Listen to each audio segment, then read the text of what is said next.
ada satu jalur yang terkenal tuh di jalur pantai selatan Pulau Jawa, dan itu namanya Jalan Dendels. Pokoknya saya lihat dari kejauhan mereka itu lagi ada diskusi dan si jalanan yang dari tadi saya liatin di tempat yang pertama sampai ke tempat yang lain itu mengarah ke keraton, itu udah dilaksanakan proyek di sana. Kalau pasukan Diponegoro itu masuk hutan dan sebagainya, dan emang kenal wilayah seluruh wilayah itu, sementara orang-orang kulit putih nggak kenal sama wilayah itu. Dan apa yang saya lihat ternyata memang orang company, orang-orang Belanda itu bangun jalan itu supaya juga jalurnya lebih cepat untuk mendesak itu ya. Untuk mendesak si pasukannya ini. Diponegoro, ya, gitu.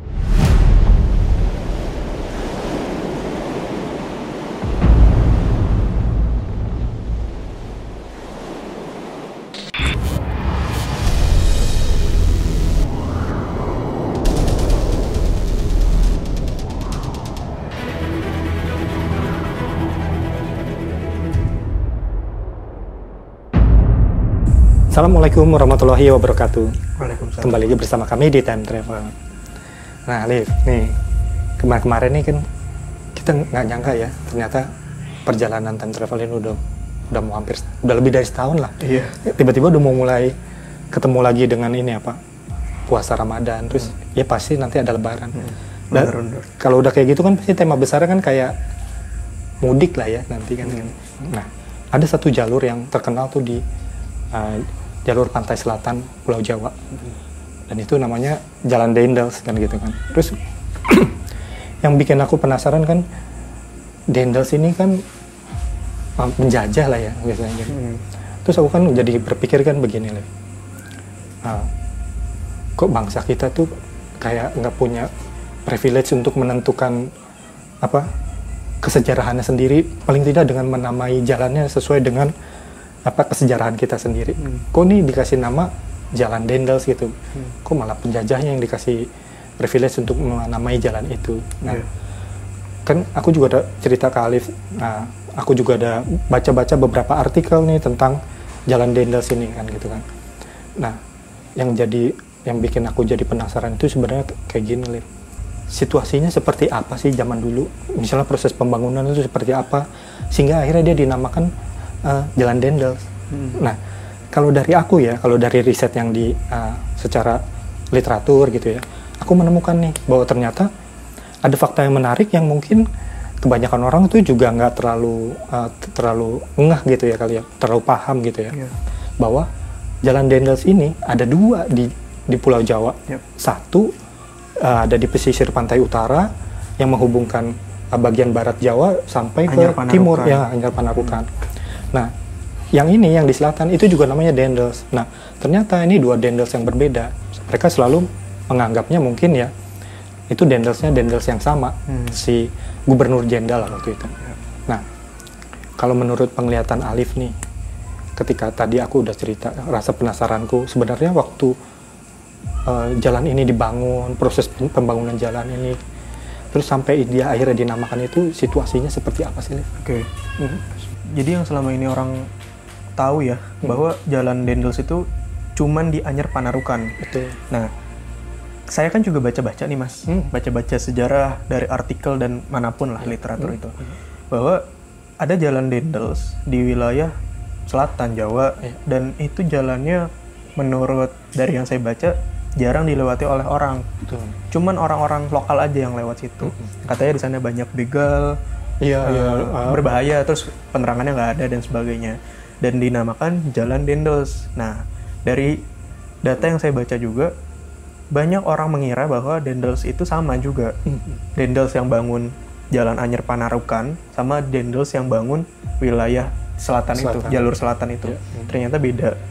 Nah, ketika saya mencoba untuk ke masa itu, di mana mungkin jalannya belum selebar itu, lagi proses pembangunan si proyek jalan tersebut.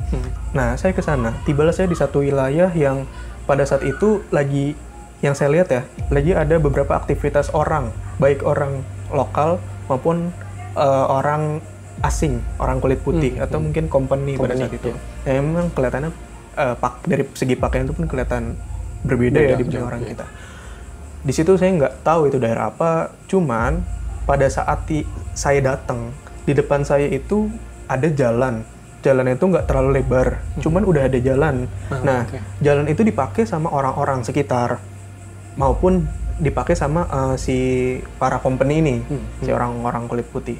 Dipakai buat apa? Ya buat sehari-hari, mungkin ada logistik di situ, ada kayak pedati dan sebagainya lah. Pokoknya emang jalur itu jalur yang panjang, tapi nggak begitu lebar. Jadi seakan-akan, oh ya udah kayak jalan kampung lah gitu pada saat itu. Memang daerah tersebut udah mengarah ke pesisir laut.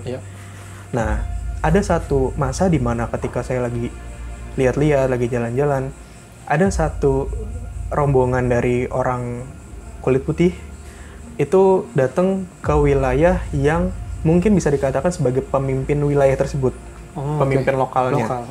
Nah, saya lihat dari jauh, dari kejauhan. Di sana kayak seakan-akan lagi berdiskusi akan suatu hal. Udah kayak gitu, saya kan cuma sampai situ aja ngeliatnya. Di masa berikutnya, beberapa hari lagi saya ke sana gitu, saya lihat-lihat ternyata entah ini berapa hari atau berapa minggu atau mungkin berapa bulan, saya nggak tahu persisnya. Cuman ketika saya ke sana lagi, ternyata di tempat yang saya berdiri itu, di sekitaran jalanan itu, seakan-akan kayak udah dibikinin persiapan untuk melaksanakan sesuatu. Pada saat yang saya lihat, persiapan untuk melaksanakan sesuatu. Kenapa?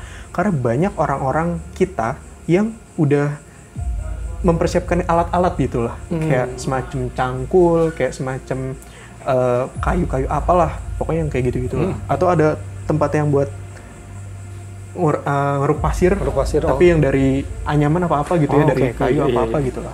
Saya coba terus ikutin dalam beberapa waktu yang berbeda. Terus ada satu masa juga saya ngikutin si orang-orang kulit putih ini. Saya ngikutin mereka dari tempat itu, ternyata mereka ke tempat yang lain, ke tempat yang lebih jauh lagi dari tempat itu. Di mana mereka itu datang ke satu wilayah yang bisa dikatakan sebagai keraton. Saya ngira, atau mungkin awalnya saya agak bingung, ini keraton apa ya? Nah, kalau secara literatur, jalanannya itu kan sebenarnya mau menghubungkan antara Cilacap, yang ada pantai Karangbolong itu ya, Karangbolong, Cilacap sampai ke Kulon Progo kalau nggak salah, itu yang daerah-daerah udah sampai ke Jogja, gitu. Mungkin tempat yang mereka datengin mungkin keraton-keraton yang ada di situ ya, keraton yang ada di wilayah itu kali ya. Yang pokoknya saya lihat dari kejauhan mereka itu lagi ada diskusi dan kelihatannya happy aja, nggak ada yang tertekan dan sebagainya, happy dan seakan-akan deal gitu ya, salaman dan sebagainya. Nah, di waktu yang berbeda lagi, singkat cerita, si jalanan yang dari tadi saya liatin di tempat yang pertama sampai ke tempat yang lain itu mengarah ke keraton, itu udah dilaksanakan proyek di sana. Ternyata persiapan yang dari tadi saya lihat adalah pengen ngelebarin jalanan itu ya, gitu. Karena kan kelihatan ya mana orang yang mau babat hutan bikin jalanan sama orang yang mau ngelebarin. Memang ketika saya amatin dalam beberapa waktu yang berbeda, ada beberapa yang wajar lah ketika orang mau ngelebarin jalan atau mau ngelurusin jalan ya ada pohon yang ditebang, babat hutan sedikit lah, cuman nggak se-ekstrim itu karena jalannya udah ada dari zaman dulu. Nah, ada satu momen di mana saya dengerin percakapan di antara orang-orang kulit putih ini yang masih di wilayah sekitaran keraton tersebut. Dari percakapan mereka itu udah kan ternyata inti proyek tersebut pengen ngelebarin jalan supaya mobilitas lebih cepat, jalur perdagangan juga lebih efisien dan sebagainya. Ternyata tadi kan Mas Anton nanya tentang bukan nanya ya, di data di sejarah bahwa jalur tersebut juga dipakai sama Diponegoro, pasukan Diponegoro dan sebagainya. Nah, itu ada ceritanya. Jadi ceritanya gini.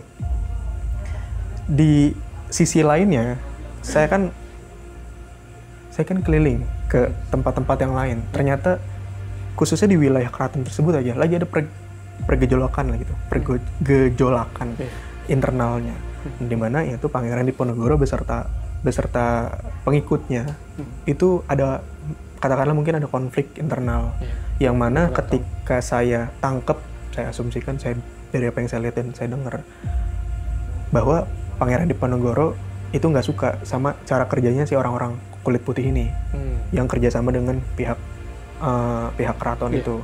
Ya singkatnya mereka ya udah kelihatan banget supaya mau apa ya, berselisihnya lah gitu ya. Akhirnya pergi dan sebagainya. Mungkin itu yang menurut sejarah akhirnya terjadi perang Diponegoro. Perangnya kan kalau dalam data sejarah selama 5 tahun. Iya, 5 tahun. Dan itu perangnya bergerilya. Iya. Kalau pasukan Diponegoro itu masuk hutan dan sebagainya, dan emang kenal seluruh wilayah itu. Betul. Sementara orang-orang kulit putih nggak kenal sama wilayah itu. Dan apa yang saya lihat ternyata memang orang company, orang-orang Belanda itu bangun jalan itu supaya juga jalurnya lebih cepat untuk mendesak itu ya. Untuk mendesak si pasukannya ini. Diponegoro, iya, gitu. Itu sih yang saya lihat gitu. Dan sementara itu memang ada beberapa momen di mana saya lihat ada pasukan-pasukan orang kulit putih ini ya bentrokan sama pihaknya mereka, pihak Diponegoro itu. Dan saya lihat orang-orang pengikutnya Pangeran Diponegoro itu kayak masyarakat biasa sih, kayak bisa dikatakan kayak santri-santri gitu yang pakaian sederhana masyarakat pada saat itu. Gitu. Memang ada beberapa orang yang punya senjata kayak entah keris atau tombak dan sebagainya. Cuman mayoritas orang-orangnya orang-orang sendiri gitu, orang-orang kayak masyarakat aja gitu. Nah, ada momen di mana saling bertemu, bentrok, terus lari, kejar-kejaran dan sebagainya. Nah, udah kayak gitu kan, itu yang konfliknya Pangeran Diponegoro. Saya ngelihat ke wilayah pelebaran si jalanan tersebut, proyek pelebaran jalan. Uniknya dari awal saya cerita bahwa orang-orang yang berada di proyek pelebaran jalan ini kan orang-orang yang saya lihat orang-orang lokal, orang-orang pribumi. Dan ternyata setelah saya ikutin, kenyataannya begitu, Mas. Mereka itu gini ya, yang saya lihat itu seakan-akan tidak ada pemaksaan. Jadi saya ngikutin di beberapa tempat dalam beberapa masa yang berbeda, beberapa waktu yang berbeda. Si pemerintah lokal, pemerintah wilayah tersebut itu kayak ngerekrut lah, nge-hire orang-orang masyarakat. Ayo yang mau ikut, yang mau bantuin ini nanti dapat upah dan sebagainya. Ya orang-orang pasti mau dong, secara logika. Akhirnya ikut, berduyun-duyun untuk ikut. Dan itu bukan sukarela, bukan dipaksa, nggak dipecut, nggak disiksa, tapi dibayar. Ada pembayarannya, dan pembayarannya itu terstruktur, proyeknya itu terstruktur gitu dari si para pekerja, orang-orang lokal. Terus ada kayak semacam mandornya yang saya lihat di beberapa checkpoint itu kayak ada mandor-mandornya. Nah, ada 1-2 orang yang ibaratnya kayak ditabok sama mandornya. Mungkin karena ada kesalahan atau suatu hal lah, itu wajar dalam lapangan kayak gitu. Tapi secara umum tuh nggak ada yang disiksa, itu semua dibayar, benar-benar dibayar. Bayarnya pakai apa? Yang saya lihat di masyarakat itu dibayar pakai, dulu tuh ternyata udah ada koin logam itu, ada dikasih kayak satu kantong. Nah, tapi sebagian besar itu dikasih kayak beras, kayak hasil-hasil alam gitu. Itu bayaran mereka gitu. Nah, Alif, ini kan kayak misalnya tadi Alif cerita nih bahwa pengikut-pengikutnya Pangeran Diponegoro ini kan orang-orang biasa saja kan. Jadi kayak orang santri, kayak masyarakat biasa. Yang saya lihat begitu, Mas, pakaiannya ya. Gitu kan. Nah, apakah misalnya kayak pejabat-pejabat lokal atau kayak misal pihak keraton atau kalau misal kolonial kan memang diuntungkan ya, memang dengan itu. Mereka apa nggak melihat ya ada kayak misalnya kenapa mereka berperang alasannya gitu? Nggak melihat gitu ya, karena kayak tadi Alif cerita bahwa di keraton sendiri juga ada dilema kan gitu ya. Dilema kayak memerangi bukan. Saya belum bilang dilema, Mas. Kalau aku sih bilangnya dilema. Jadi kayak ini berbeda kubu nih gitu istilahnya kalau di situ. Itu gimana sih zaman itu melihat kondisi yang ada di masyarakatnya gitu? Kalau yang saya lihat sih pada saat di wilayah keraton tersebut, di mana lagi terjadinya diskusi antara orang-orang Belanda, orang-orang komunis sama pihak keraton, mereka tuh fine-fine aja gitu. Yang saya dengar lalu bisa saya simpulkan bahwa intinya proyek tersebut saling menguntungkan. Gini, yang punya tanah itu pihak keraton karena wilayah sendiri, dan beberapa pemimpin wilayah yang lain. Lokal. Ya pusatnya di situ kan, katakanlah gitu. Pihak Belanda itu kayak nyewa, ibarat nyewa atau nggak beli gitu. Jadi ada transaksi di sana, saling menguntungkan.